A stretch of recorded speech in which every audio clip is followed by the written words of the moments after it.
Арафа күнү багымдат намаздан тартып 23 намаз, ар бир фарыз намаздан кийин такбир айтабыз.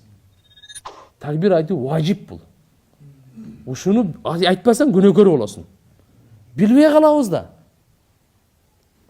Арафа күнү 9-Зилхиджа, андан кийин 10-Зилхиджа Курбан айт, 11, 12, 13 асырда токтойт. 5, 5, 5, 5, 3. 23 болду. Ханафи мазхабта ошо. Фарыз намазды бүтөр замат өтө кыйкырбай, акырын айтпай, акырын айткан сүннөткө каршы. Кээде ичинен эле айтып коет да, андай болбойт. Аллаху акбар, Аллаху акбар. La ilahe illallah, Allahu akbar. Allahu akbar ve lillahil hamd. Bir жол айтуу жетиштүү.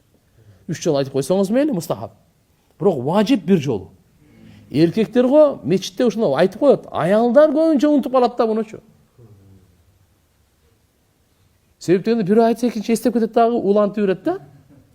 Ошон үчүн мына аялдарга дагы, албетте аялдарга деле буну айтуу важиппи, важип эмеспи деген алымдардын ортосунда талаш бар. Көпчүлүгү важип дейт аялдарга деле. Анча-мынчалар жок, сүннөт мустахаб дегендер бар. Кандай болгон чакта дагы этияттуулук ушу аялдар дагы. Эркектерге однозначно важип бул. Буну айтуу, өзүңүз үйдө болуп калсаңыз деле, көчөдө болуп калсаңыз деле фарыз окуп калдыңыз да? Макулбу? Фарыз намаз ушу 23 намаздан кийин, фарыз намаздан кийин, сүннөттөрдө, нафилдерде болбойт. Түшүндүңбү? Кана бир айтып коелучу.